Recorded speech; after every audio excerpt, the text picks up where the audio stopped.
the cast of My Hero Academia. Let's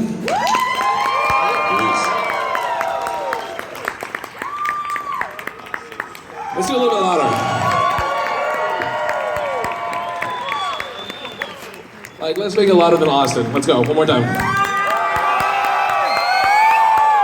What's up, Austin? Hello, everybody. Austin. What's up, San Antonio? Y'all have the Alamo here. Yeah. Oh yeah, I remember that. I'm stunned.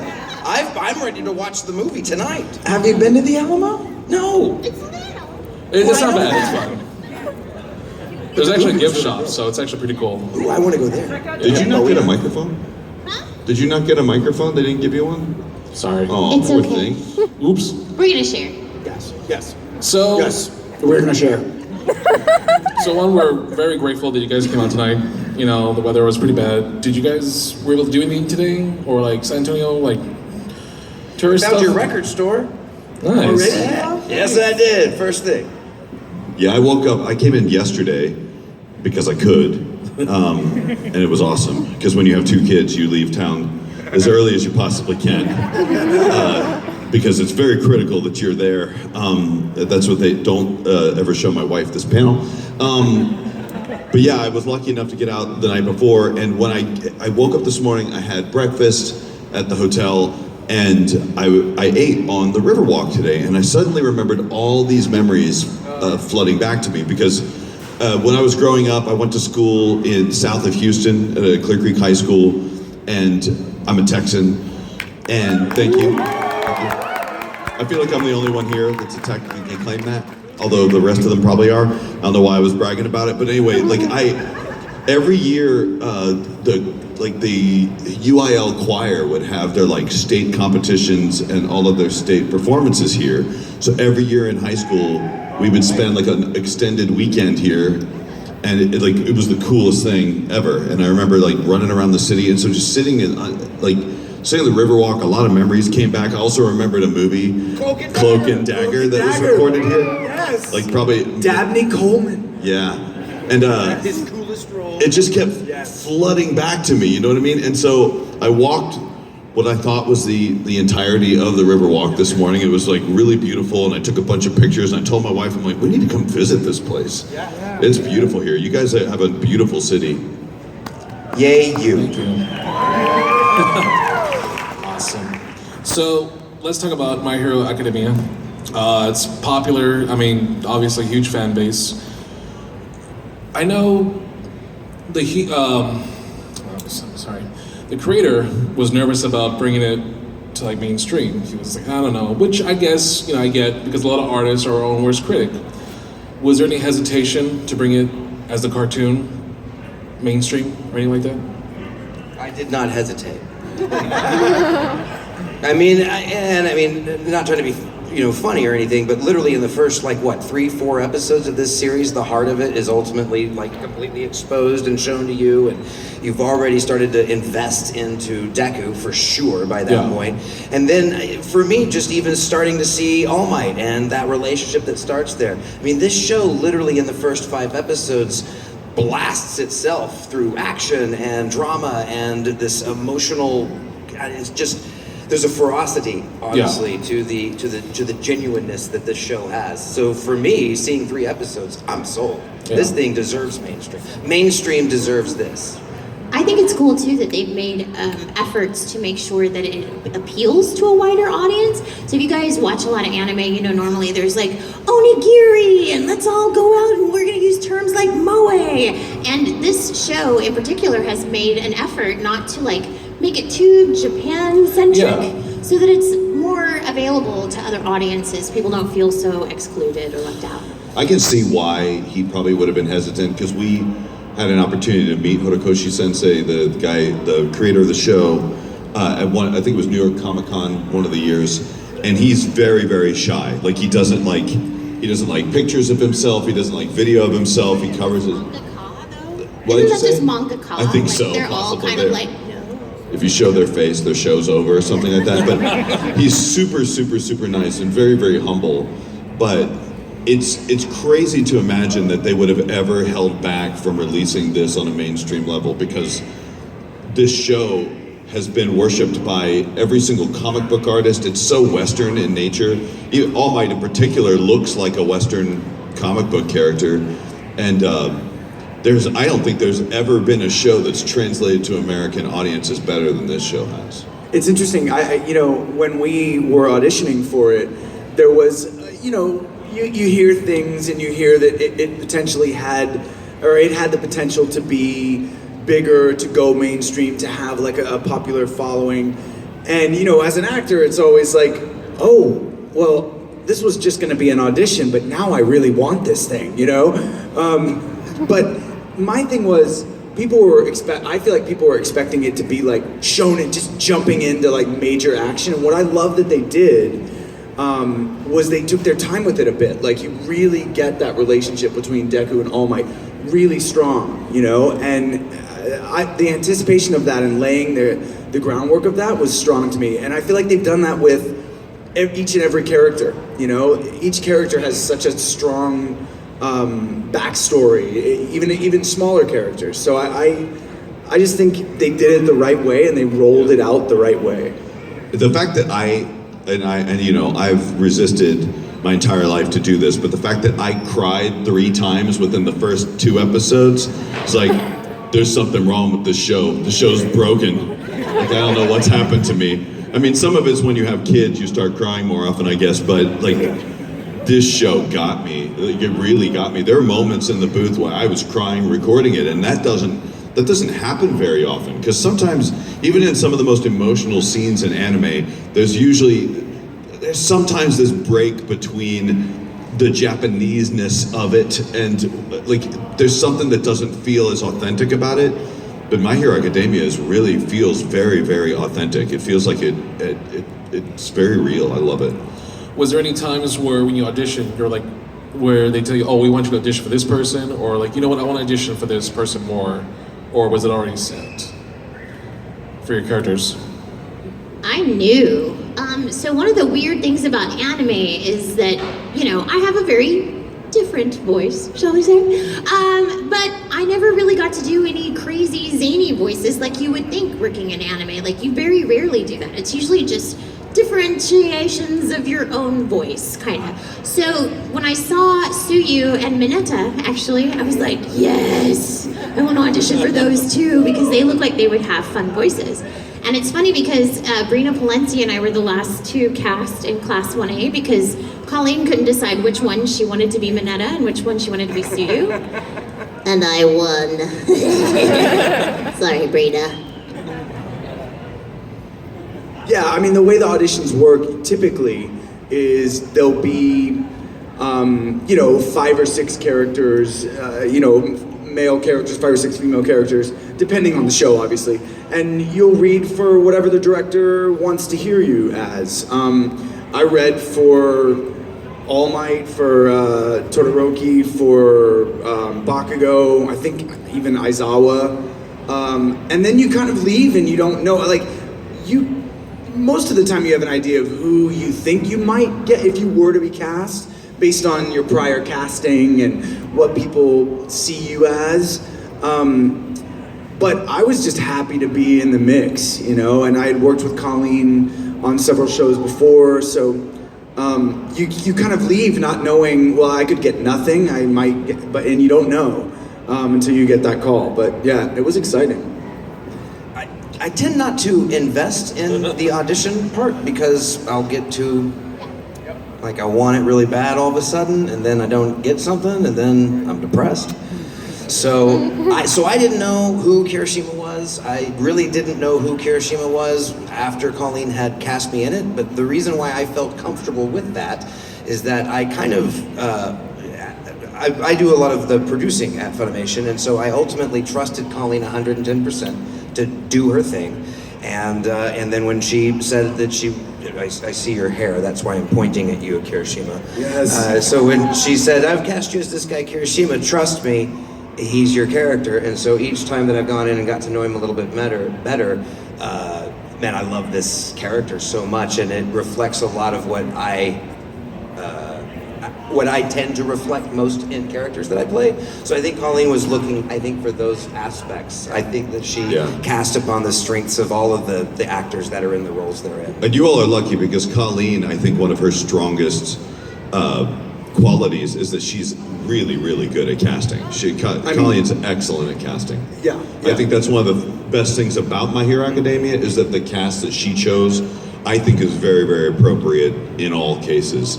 Back to auditioning for a second, like when I audition, I usually look through the book and go, nope, I can't play teenage boys. I am not a teenage boy. I'm not a super old man. I know who I'll cast as that, because if you've ever worked on the casting side, I can look at these audition sides and go, nope, that is going to be Justin Briner. That is going to be Rico Fajardo. That's going to be Monica. That's going to be. You can kind of predict these things, but man, whenever I see something, I'm like, I could possibly play that. I get super, super excited, and Colleen told me it was going to be a kind of an important show. And she made me really work hard at it. I auditioned for it, and then she had me call back for it. She doesn't remember this. I remember this because it happened to me. She made me read for that like 3 or 4 times. I remember pacing around my house, and she's like, yeah, it's good. I think it's really good. I feel like maybe we need to do a little bit more of this or that with it. And she was killing me. Just making you sweat. She was making me sweat. Yeah, that's what she does. But I was really happy when I found out I got the role of All Might. It was really exciting. However, I've always had this like layer of suspicion. Whenever anyone says like this could be a really big show, I don't always believe it because it doesn't always turn out that way. Yeah, exactly. Like, because I worked on Dragon Ball. I'm like, yeah, I know what big shows are. Like, it's not gonna be a big show. But man, this show has like, I've been watching the lines at these conventions, and it's been like Dragon Ball, blah, and then it's like a little bit of My Hero Academia, and then what's happening here? So many My Hero Academia fans out there. So yeah, I can see if the conventions are any good indication as to what's happening, My Hero Academia is turning into a pretty big thing, and I'm really excited to be And part also of it. the span of age, like, you'll get like 5, people in kindergarten coming up wanting, to talk about the characters, and then, so that to me says like, this is reaching a lot of people in different ways. That's really funny you say that, because Dragon Ball fans aren't usually kindergartners, so this is a new thing for me. Whenever there are Dragon Ball fans that come up to me who are in kindergarten, I'm like, I'm so sorry your parents did this to you. I am so sorry. Oh, your name's Gohan. Oh, that explains it. Yeah. These parents are like, I make him watch it every single night for 4 hours before I feed him. And but yeah, the thing I've definitely noticed about My Hero Academia fans, it does kind of span the entire spectrum of fans, like from the tiniest kids to like adults, and for the first time I'm seeing like artists from Artist Alley, like famous ones coming over and going like, man, I drew this picture of All Might because, I know I normally do like pictures, like normally draw Spider-Man and Batman, but I think this is pretty cool instead. It's such a cool thing to see. Yeah, I know that the show itself is like super easy to understand, like the plot itself. Like, okay, that's like easy plot, and it's real simple. So with nowadays movies being remade and TV shows getting into movies and whatnot, there's been times where cartoons have been translated into movies, like Attack on Titan, Tokyo Ghoul, and whatnot.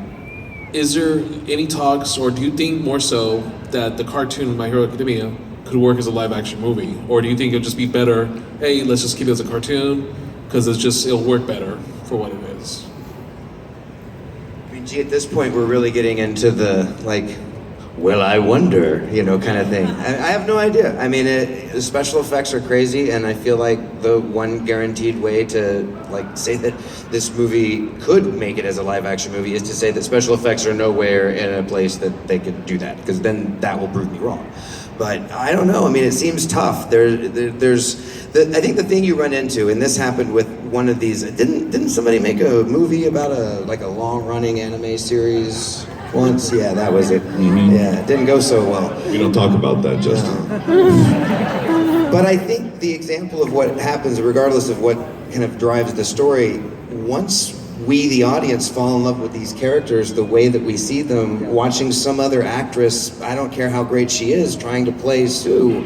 Are you kidding me? You know, so I mean, it's just that, I think that part I would have a hard time is to, at this point, having spent, how many, 3 seasons with them and a movie, and about to spend another season with them, I just don't know that I could see other faces being Todoroki. And the difference in the style is huge. Sometimes you can never find your way in to that new style. Just the art, just because you've moved from that art, animation or a specific art style to something that is trying to be real, even though it isn't. I mean, there are certain things that works for, but I don't know, it's tough. Like, there's the whole thing happening with, a lot like the new Lion King that's all, I haven't seen it yet. It might be great. The previews look great, but it's also, whether you come out on the side of liking it or not, you have to reinvest in it. It's almost like watching a different title. And I think the movies that have done this best, in terms of taking animated film and making it into a live action film, do things to it that you probably wouldn't want at this point. You know what I mean? I think the most successful like live action films are the ones that kind of take the idea of the series and just take a really serious spin on it. They come sometimes completely drifting away from the story altogether, and sometimes that can be effective. But right now, I want to experience this story as an animation first. Like, they can mess with it after we're done with it. You know what I mean? Like, they can do whatever you want after that.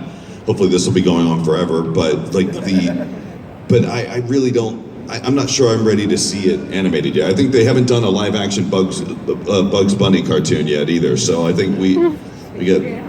Oh, Space Jam, you're right. Never mind. I'm in the wrong audience for this. I feel like we lose half of the audience too, because as terrifying as like Shigaraki and all of them are animated, can you imagine seeing a real person as Dobby? No! Like, can you imagine a 5-year-old being like, "Mommy, take me to the My Hero movie," and then It's having not to PG. leave? No! At all. Toga? That's terrifying. Or at least I would be terrified. I don't know about y'all. I think it's also timing. Like Annie, when it was released, Lion King that you're talking about, they let 2 generations enjoy what was there, and then when it needs to be updated, because the world is different, then I think that's where the time comes in for that. That's why we've seen Superman get reinvented every 20 years. Yeah, and I think in most part it would just have to be its own movie, where it's like, here's the idea, but we're gonna do our own, and then it's like, okay, we have the cartoon, we have the movie. You got a Marvel Cinematic Universe, this thing, man. It's got to be 23 movies long. Right. So speaking of which, the comics and whatnot, I know the creators reference, his heroes like Spider-Man, video game characters. Obviously, copyright issues it probably can't be done for the cartoon and whatnot. Is there any characters from pop culture, like comic books or video games, that you would like to see, if possible, like in a perfect world, in the universe of My Hero Academia? I think Goku could learn a thing or two. He's got his own quirk, right? Yeah, I can see that. And Vegeta would be really interesting. He'd just hate everybody. I can't think of anybody from comic books or anything that I'd want to. I guess there would be kind of a funny episode where, because the movie, the Two Heroes movie, does kind of play with the idea that there are superheroes in all of the countries, and we get to see him in the United States. It would be kind of funny if when All Might goes to the United States to fight with the heroes over there, it's Tony Stark and Captain America. And the Hulk. That would be kind of fun. Yeah. Hulkaroki. It would be fun to see how the My Hero universe translated DC and Marvel into, does it split West Coast and East Coast? I don't know how that would work, but that would be funny. Bakugo Man. The multiverse. There you Hulkaroki. go. So let's answer some questions from the audience. I see some people come up, so let's hand it over to you guys. Hey guys. So I just wanted to ask, I don't know if you're gonna have a long or short answer, but what was your inspiration for becoming voice actors, and what's one character you would have a dream job of wanting to voice? Anybody. You wish you could have been Wolverine back in the day. I don't know about, I don't want to speak for everybody, but I know a lot of us came from acting backgrounds. So for me, I never thought about being a voice actor. I just knew I wanted to be an actor.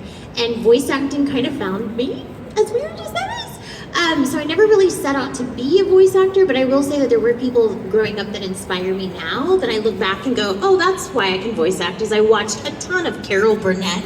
I watched a ton of Lily Tomlin. I watched a ton of old Saturday Night Live and mimicked all of those characters and voices. So yeah, you realize when you go back, oh, that's where this comes from. I get it now. And as far as another character, geez, there's so many. Harley Quinn would be my number one. I love Harley Quinn.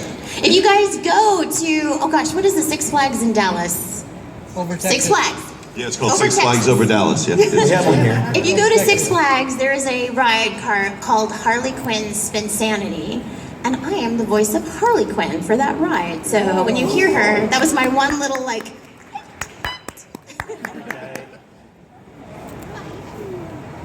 Anybody seen Transformers, the old cartoon from the 80s? The character Jazz was voiced by a voice actor named Scatman Carruthers. He was an actor and a performer. And this guy did the voice of another cartoon character named Hong Kong Phooey. Anybody seen Show My Rock? Yeah. Strawberry Heart Guitar? Man, that is my tribute to Scatman Carruthers, right there. Now, he is my inspiration for sure. I mean, Mel Blanc for sure with all the Looney Tunes stuff, but and then same thing, acting is kind of where I just wanted to perform and have people clap, really. I wanted them to laugh and do stuff because I did it. And so Roy Scheider is an actor that I love everything he's in, even Horrible Sequest. Yeah, I'll watch that. So know him, but those actors, yeah, totally got into it. And I'm gonna cheat and use somebody else's answer a little bit on this one. So y'all can credit this to my buddy Bakugo. But Cliff brings up an answer about playing another character, which is that I don't want to do that. As an example, I'd love to be the voice of Jazz in a cartoon, but to deprive the world of having heard Scatman Carruthers perform that is something I'm not prepared to do. So if I got to be in another show, if I got a time machine and I could go back and do another show, it would be befriending Kevin Seymour and trying to get in as a sideline background character in Cowboy Bebop. I think that would have been great. Good answer.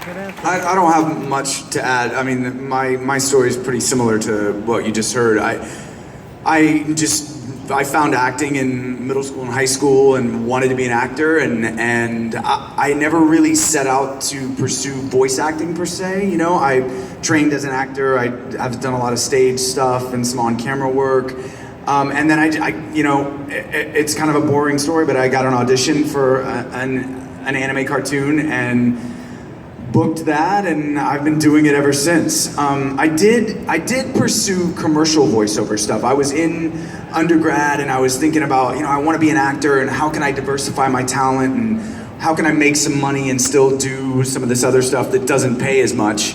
And I thought commercial voiceover, so a couple of friends, we got together some money and brought a guy in from LA, and I made a commercial demo, and so I still do some of that stuff, but that's the extent to which I pursued voiceover specifically.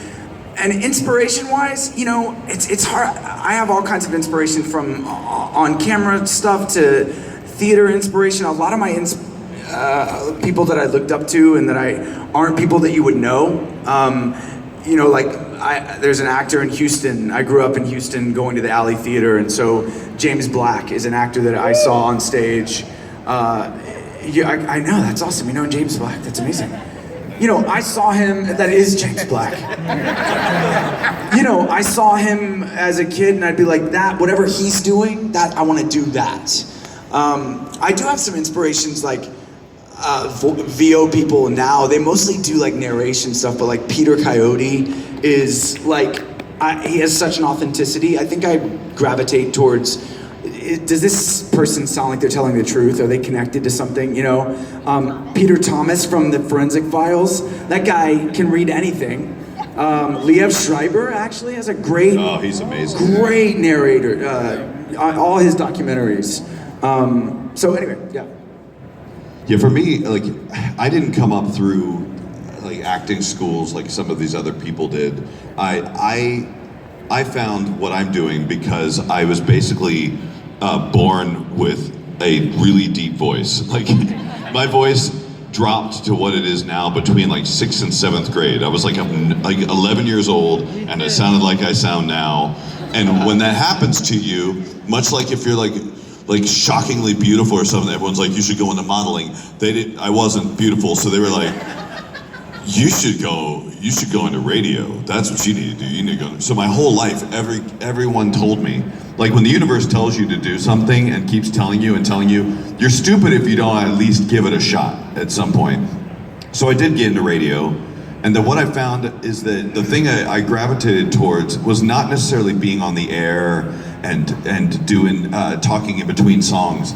I got involved in production, and I started producing all the commercials and doing commercial voiceover in between my sessions. And I'd work late working on commercials for clients all night, and I realized that ever since I was a kid, I collected sound objects. Like I used to collect jam boxes and tape recorders and cassette decks, and I would like to play them all at the same time and then record what they would all sound like. And I had this obsession. They had, in order to copy a cassette to another cassette, you had to do something called high-speed dubbing, which is where you would put two cassettes, a blank one and one that had all the sound in it. You close them up, you press play on one and record on the other, and then you speed them up and they'd both play really, really, really fast, and then you'd slow it back down and then you'd have a copy of it. But I would love to record that process of it playing fast, and then I'd record that going faster and that record. So I'd squish an entire album into like 1 second. I was like I was a weird kid. Gosh, I was really weird, come to think of it. But so what I love about what I do is just the way things sound. I love the way voices sound. I like the way voices sound together. I like it when I'm in another room and I can listen to a show and I know who's talking because of just uniquely the voice signatures that everybody has.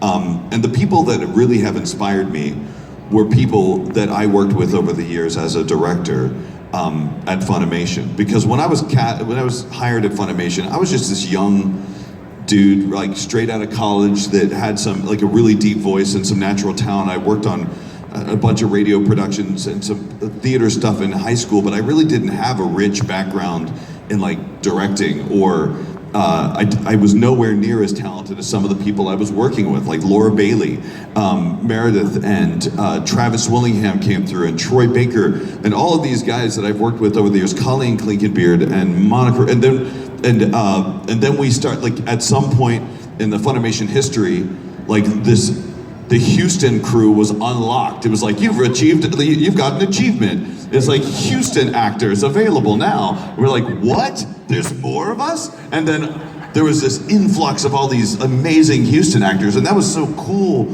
for us because we were living, and Justin can attest to this, we were living in this little bubble in Dallas recording this stuff, thinking we were the only one doing it, and all of a sudden there's another planet, and there's actors there, and they're just as good as we are, maybe even better. What? Who is this Lucy Christian? And we got super excited. So all of these people I've met over the years have really, truly been inspiring to me. And I learned more about how to be a voice actor by watching all the great voice actors do their thing, and then just robbing little pieces from them as I went along. I was like a homunculus, just stealing little tiny bits of each person's power, Do you remember taking sound files and then you'd read the line, and then you'd take the line and invert it? Yeah. And then you would say that line as best you could inverted, and then take that file, invert it back, and then you'd have a really bizarre accent. We never played these games. Oh, they were fun. It's you take a file, you take an audio file, you record something, you reverse it, so you're like, hey guys, there's a listen, yes, hey, whatever. And so then you listen to what it sounds like backwards, and you kind of go, yes, hi, and then you flip that backwards and then you finally go, hi, how are you?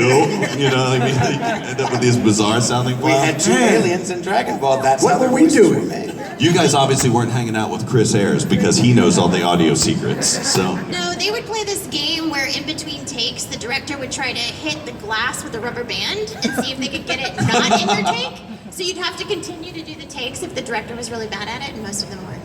Did you guys ever play games in the studio where you tried to make fish?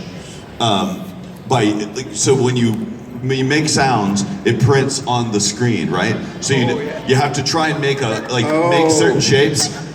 You have to go. You mean with the wave file? Yeah. And then you make fish out of it. Yes. Man. Games, voice actors. Yeah, we were play. really boring. We just, I don't know. We just played with rubber bands. You guys were serious actors over there. We didn't have much. We didn't know what we were doing. Yeah, sorry, that was really long. Thanks, guys. Sorry. And honestly, I'm actually aspiring to become a voice actor at some point too. So your inspiration, Thanks. Cool, thanks. Well, you're not too far from Houston, and you're not too far from Dallas, so your chances are way better. Here's my in co-host Austin. Vegeta's voice. I don't know how good I Stop doing that! I'm sorry. You can't have my role. I'm joking. No, that's awesome. Keep it up. Deku. Hello, Decky. Hi. Hello, Midoriya. Hello, all my perspectives, but I love you guys so much. Thank you. Oh god, I'm gonna cry. We're used to it. Don't cry. Do you need a We've seen hug? the show too. We cry all the time. Maybe a hug later on, but my question for you guys is, how is your family, for My Hero Academia, all the voice actors and crew members and stuff, how was getting it, building your family relationship and all that? How was it? Between the other actors and stuff? Yeah, your family relationship with the actors and so on. Have you been developing and stuff like that? Good question. I think the majority of us, at least, individually, have all worked together over the last 4 years, in some capacity. So I think that for this particular cast, not only do you have a lot of really talented folk, but you have a lot of really good people.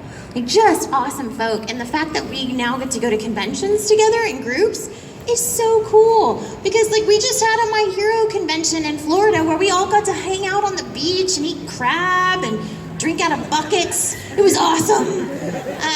But yeah, getting to hang out together has been great, and getting to work together has been awesome. And this is one of the times when I just want to bring up Colleen again, because Yeah. we all have worked with her in different capacities over the years, and she has done, again, it's saying what Chris said, but she's done such a phenomenal job of casting this show.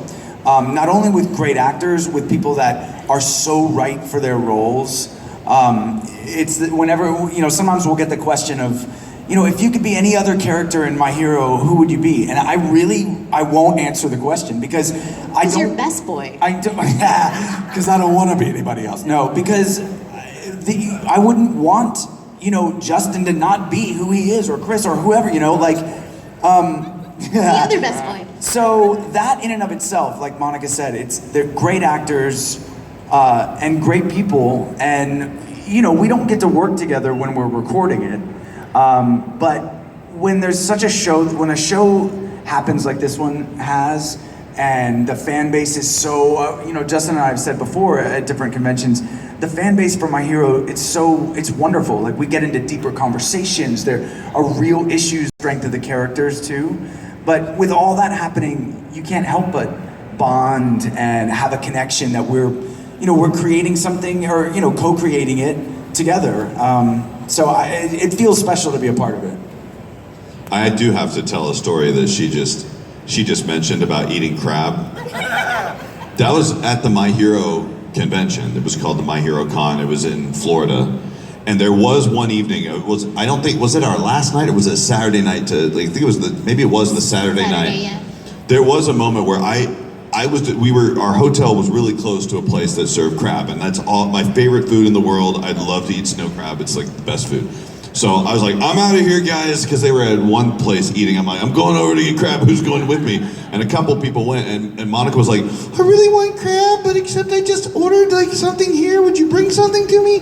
I'm like, okay. So the three of us actually went to a restaurant, and then when we came back, we noticed that everybody was out in the water, kind of up to their ankles on the beach. So I literally had brought her an entire pound of crab in my hand, and I walk out to the beach. I'm like, I am here with your crab, and she was like, well, what are we gonna do? I'm like, I can crack this open. I would crack them because I'm really good at opening them. I'd wash my hands in the seawater, and crack another piece, give it to people, and then the pieces that were the claws that were really, really painful to open, I would give them to Clifford, because Clifford, who plays Bakugo, has this thing about like, he absolutely has to like defeat whatever he's doing. So you give the harder pieces of crab that are impossible to open to Clifford, and he'll just go like, and like get angry until the thing just like gets embarrassed and cracks into pieces or something. But that was a fond memory. That was a really fond memory.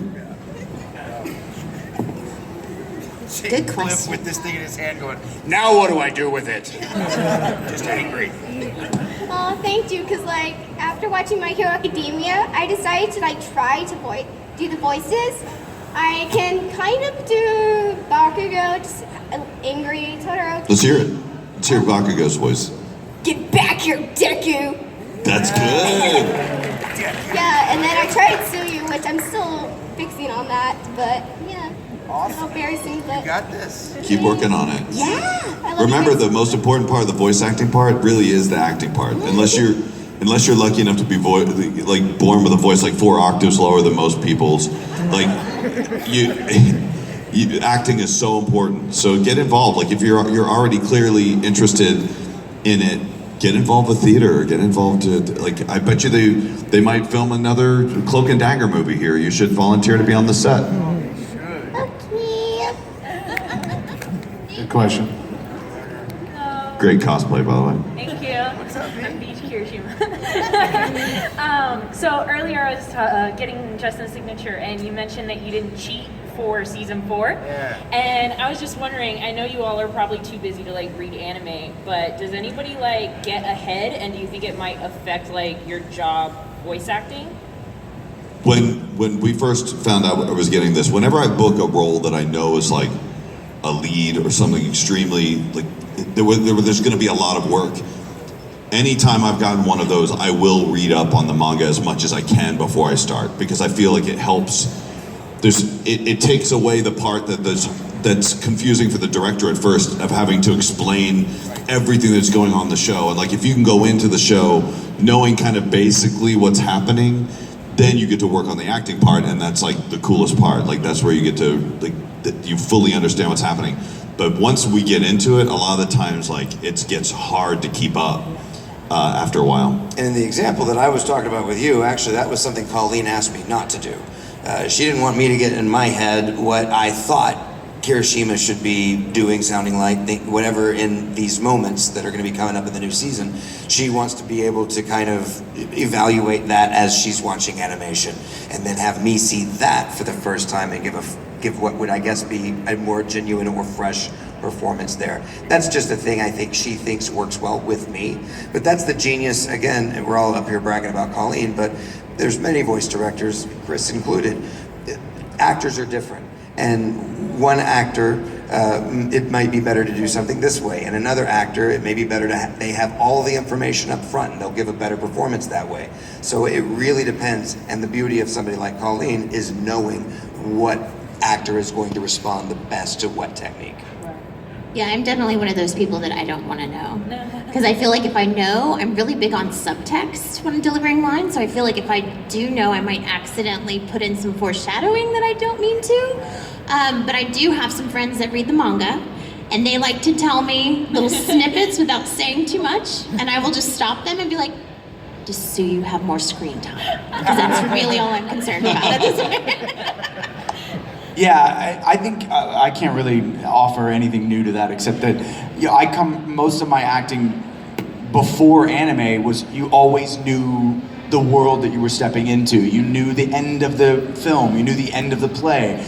You know, episodic television, when someone pitches a show, they have an idea of where that show is going to go, but those actors who end up being the series regulars on those shows aren't always sure what's going to happen. So you kind of, it helps you.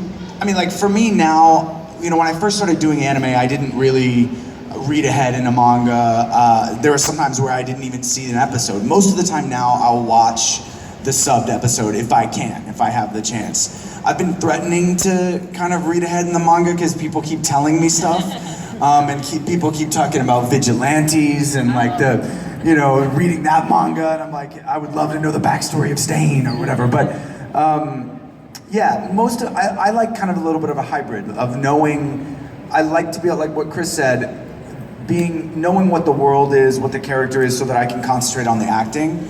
But also, I don't have to know all the details of where a character might end up. I'm also afraid that if I ever find out that All Might actually does die, that all of my reads will just sound really depressed from now on. Like, I won't even be able to do it. I mentioned this in a lot of panels, but I met Horikoshi Sensei, and I've snuck and followed him outside. I'm not kidding, I stalked him. I followed him outside, and I was like, hey man, I'll pay you $50 if you don't kill All Might. It's true, that's a true story. And he said, oh, I can not take your money. It's like, but you can always bring him back with the Dragon Balls, right? If you ever did kill him, right? Thank you. Thank you. I love what's going on here. There's a lot. There's a lot. This is and I love Evan. Evan celebrates all fandoms at one I time. love it. That's awesome. So one of the things I would do if these gauntlets were real would be to make all the heroes from this real. And so how do you think things would turn out if all of these characters became real? If 80% of the population got superpowers, No, I mean like all the... you're just gonna bring from those this 20 show. kids? Yeah, the 20 kids and all the other heroes. Well, They become really famous and wouldn't be able to do their jobs anymore because they'd all start infighting or something. Have Who you knows? seen The Boys? No, I'm kidding. Yeah. Have you watched it? They'd have like a really bad reality show and it'd be over. Yeah. Yeah, I don't know. I think the world would be safer. Like, I think we'd all be a little safer. Maybe. It'd be one expensive high school to go to, that's for sure. I'm sorry, I'm distracted. Are you dressed as the Sims? Back there, yes. Thank you for that. Thank you. That's all. Yes. I would have been funny if they'd answer like, "Ha, Shimo, or if they just like jumped up, spun around, and disappeared. Hey! Hello. Hi. I'm a fan of both My Hero and Dragon Ball. Thank you. You're welcome. So my question was, what? My hair is just racing right now. It happens to everyone when they get up here. They instantly forget. It's the light. Don't look into the light. Take your time, man. That's cool.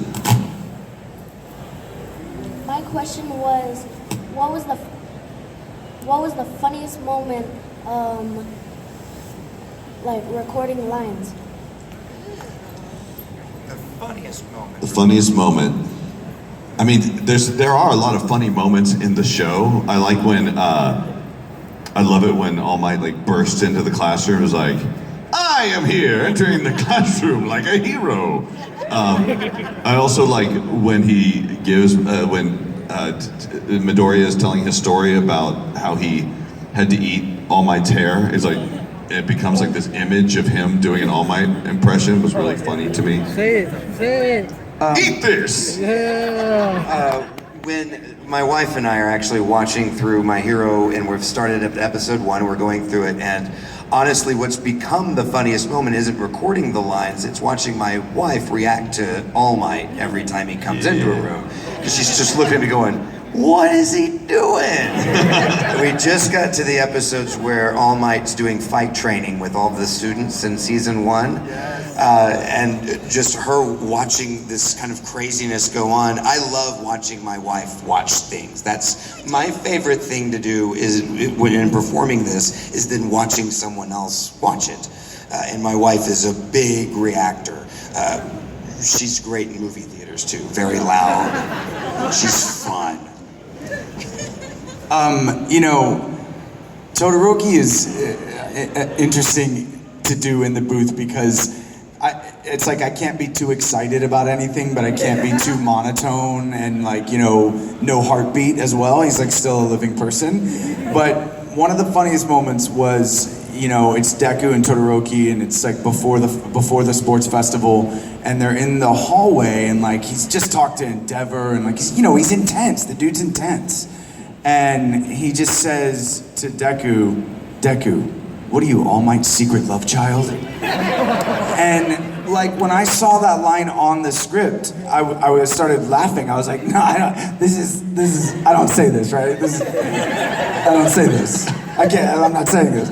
But, and not because it was, I mean, now it's my favorite line because it totally works, but I was like, how do I say this with a straight face as Totoro? You know, he's not kidding. He's never kidding. It's like, the guy's serious. He's gonna, you know, so that's one that comes to mind. I just forgot the other one. I like, sometimes Suyu says things that are a little snarky, but she says them in a way that nobody realizes that she's kind of being rude. And one of my favorites is Bakugo is going off about something, and she kind of just deadpans and goes, well, with that attitude, you'll never be popular. Love it. I love picking on Bakugo, but I also love watching, like my fiance watched the Suyu episode, and it was so cute because he texted me and he's like, oh my gosh, Suyu saying adorable is the epitome of adorable. So now I can walk around the house and go, adorable, and he's like, from the other end. I can make my fiance squeal. It's awesome. Thanks for your question. Good question. One more thing. Sure. Me and my dad have a YouTube channel. What's it called? It's called Impossible Duo. Nice. Impossible Duo. Everybody check it out. Everyone watch Impossible Duo. Subscribe to it today. Hi. Hi, can y'all say, eat this? Eat this! Eat this!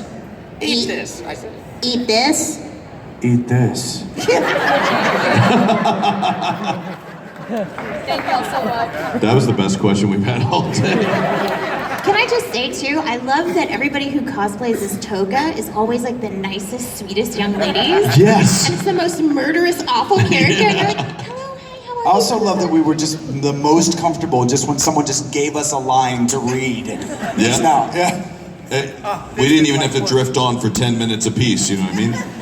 Dude, that's actually something else that should be noted too. Like, one difference I've noticed about this show and doing these panels is that the questions are all from a really smart place. Like, there are a lot of really smart questions. Like, I'm not insulting Dragon Ball fans at all, but a lot of times the questions are just like, say fart in Vegeta's voice twice. Versus Superman. Yeah, like, but yeah, people, I don't know if it's just because the show is newer, it's like more complicated, or like it's just the fan base is different, but like, I don't know, I feel like y'all are generally smarter. Don't quote me on that. Someone's gonna put this online, I'm now in a lot of trouble.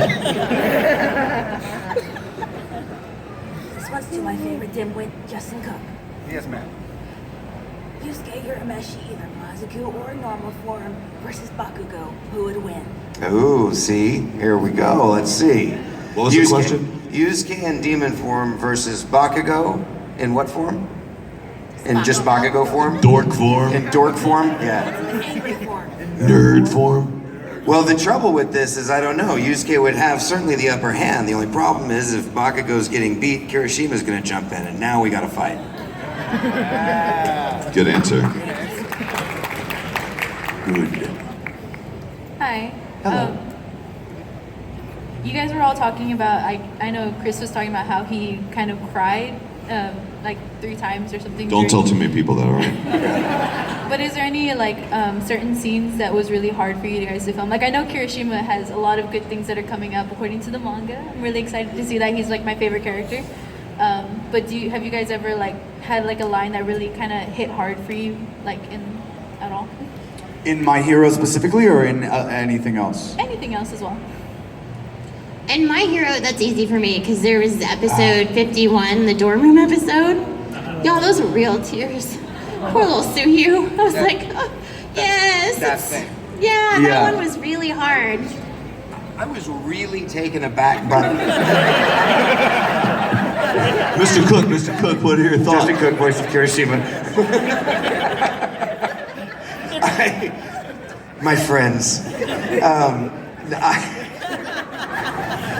I was really touched, so much so that when Kirishima jumps in to almost protect your emotion on that, that really got me. Just that he felt that, because in watching the pre-roll, I felt that. So yeah, that was the scene.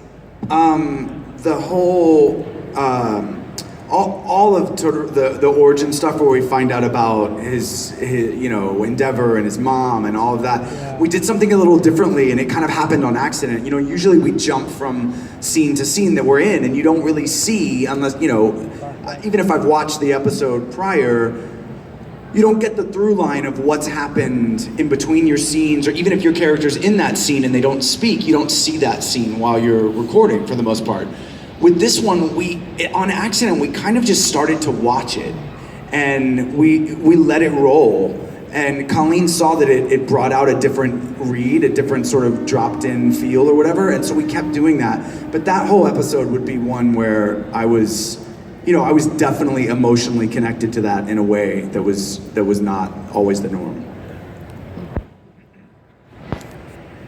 Wow. Time. Oh yeah, sorry, I cried 3 times, but just don't talk about it, all right? Just don't talk about it. Hello, everybody. Hello. Shout out to Colleen too. She's actually the voice actress of Momo Yazurozu. So if you're hearing Colleen, that's her. My Hero is definitely one of the most emotional journey kind of animes out there, and it's very genuine. And as a voice actor, and only being able to expose your voice, what do you think as a voice actor is the hardest to emote genuinely? Like what kind of emotion? Like is it like sadness? I think that some of that depends from actor to actor. Like I remember back when I first started, and I remember there was the first show I ever did where I had to play a character. Well, other than like Vegeta's like fall from like when he has to face Frieza and he dies and he's crying or whatever, but the first realistic show that I ever had to work on was a show called Salty Ray, and I played this guy named Ray Revant, and it was the first time where it was this really emotional scene, and I was trying, and my biggest problem is that the way I handle really sad moments is I joke about it. I can't handle that sort of really emotional stuff. Like when I'm dying, I'm probably just gonna make some sort of joke and then die. That's just how it's gonna go for me. But I was trying to do something to get myself out of my own head. And I would not recommend this to anyone because I could have hurt myself, but I found myself like, I would take my finger and I would press it into my eye as hard as I possibly could. And it hurt. But it was enough to get me out of my head to go like, it reminded me that this character is supposed to be like in pain and very upset, and it helped me in that moment. I've gotten better at that since then. And as I said, once I had a child, like I can unlock the waterworks like in a moment's notice. Like I get really emotional about stuff that I never used to. But I think that differs like greatly from person to person. I don't know, what about you guys? I think over the years, you figure out the tips and tricks to make it easier on yourself, and a lot of that is just relying on the acting background that you have and realizing that theater and behind the mic are not that different. It's just all about how you treat it up here. The only times I have major issues with stuff like that is somebody like Suyu, who's got like a really affected voice and it's a lot different. So this is a lot harder. Like what does this sound like when you cry? What does this sound like when you yell? So those voices are a little harder. Or laugh, those kinds of things. So those take a little more work, but definitely you rely on your skills that you learned over the years. I think that when a character has to actually cry, meaning on screen you're seeing whatever the animation of this person crying, and it's different for different anime. Some is comedic, some is more, I was in a show called Clannad, and it's one of the, I know, right? It's like just it beats you over the head the whole time. So I find that crying authentically in animation for me has always been like, how do I make that sound like it's really happening? Because everybody cries differently, you know what I mean? And there's no one like, oh yeah, that's authentic crying. So it has to, it's with each character, but I think that to me is the most challenging. And I'll often ask for can I get another try at that? Because my truth meter is like anything that's just a little fake. It's, I'm like, I need another shot.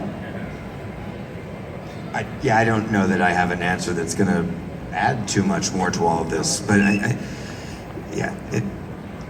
try just to get in the booth. What I've learned is that anything I think in the booth is probably not what the voice director has thought. So I don't trust me in the booth. You're a professional now. You know, because I'll think something should be this way or that way, and I don't know the whole thing. I'm just seeing a moment, and I'm probably inflating that moment and making it bigger than it should be. So subtlety seems to be one of the things that I try to work with when looking at emotion. But even using regular media like the Avengers Endgame movie, when that kid writes by and Ant-Man asks him what happened and he turns around and just the one tear comes down, that's emotional to me. When he sees his daughter aged 5 years that he missed, that's emotional to me. But what sells it to me in those scenes is not that Paul Rudd loses his business and is bawling. It's subtle, it's so subtle, but you feel it. And to bring that subtlety to your voice that's why y'all are professionals, and thank y'all so much. Thank you. Thanks, man. I appreciate everyone coming out. Unfortunately, we ran out of time, so sorry. Oh my gosh, but wait, hold on. Did you see look at her. Put that light back on. All right. Like, cue the light. She went from smiling to like the saddest face I've ever seen. Can we do what is your question? We'll answer it very quickly. Sorry. Yeah, if you could ask her real quick, sorry. I'm sorry. Like, you couldn't have seen it, but I saw it, and it was really, it made me almost cry. So, it was like Charlie Brown Christmas. yeah, like, it was really that sad. song. Like, I saw her frown, and then the light turned off too. It was like the end of a play or something like that. I'm sorry. Like, we'll answer it fast. I apologize. So I was wondering, when you guys voice recording, is the animation already ready and you watching it while you doing the voices, or do you have to come up with an emotion? Is it hard to come up with an emotion? No, the animation's all there in front of us, so we do get that to kind of work with and act with. Most of the times, most of us are imitating what those characters are doing on screen in the booth physically ourselves, but we're always working with those scenes. There have been instances, especially with some of the stuff Chris has worked on, where he's had to work on animatics, but even still, once the finished animation comes in, they usually go back and give it one more go. That's actually the unique thing about anime. Anime used to, a lot of people considered anime for a long time to be like the lowest rung on kind of like the voice acting performance ladder. But what I've realized over the years is that we get to do something in anime that's way more cool than most other people get to do. Yeah, some people get to, in prelay, you get to go in, sit around a round table, and you get to make jokes, ad-lib and stuff, and your voice gets animated into something, and that's one of the coolest things to see it done.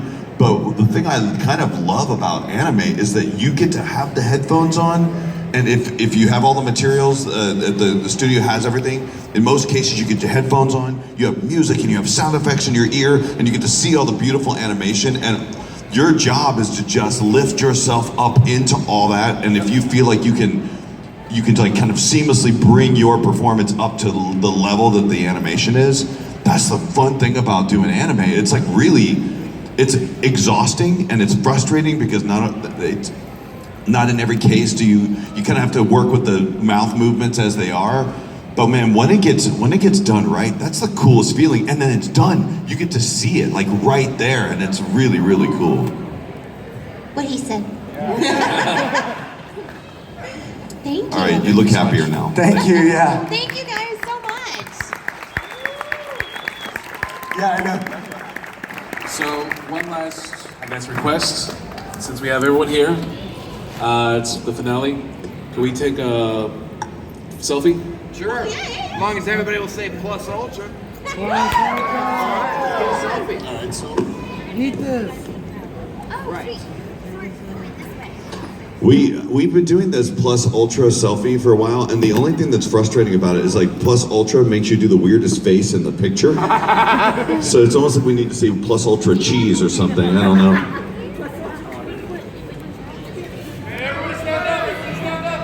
Yeah, we maybe need to turn on the house. stand up? Can we turn on the house lights?